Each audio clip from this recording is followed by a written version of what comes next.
నమో భగవతే వాసుదేవాయ. ఓం నమః శివాయ. ఓం నమో నారాయణాయ. ఓం నమో వెంకటేశాయ. విష్ణు సహస్రనామము చాలా పవిత్రమైనది.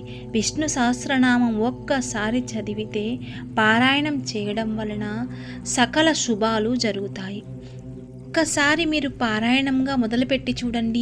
ఈరోజు ఎలా ఉన్నారు, పారాయణం మొత్తం కంప్లీట్ అయిన తర్వాత ఎలా ఉన్నారు అన్నది మీరే గుర్తిస్తారు. ప్రతి రోజుకి రోజుకి మార్పు కనిపిస్తుంది. నారాయణుడివి 1008 నామాలు స్పష్టంగా విష్ణు సహస్రనామం చదవగలిగితే నారాయణుడి అనుగ్రహం ఉన్నట్లే.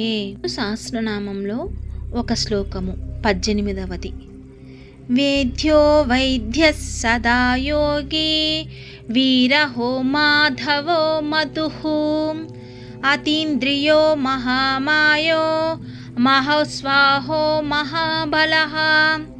ఇది ఈ శ్లోకాన్ని చదవడం వలన బద్ధకము, సోమరితనము, డిప్రెషన్ వంటి మొదలైన సమస్యలను అధిగమించుట కొరకు శ్లోకాన్ని చదవండి.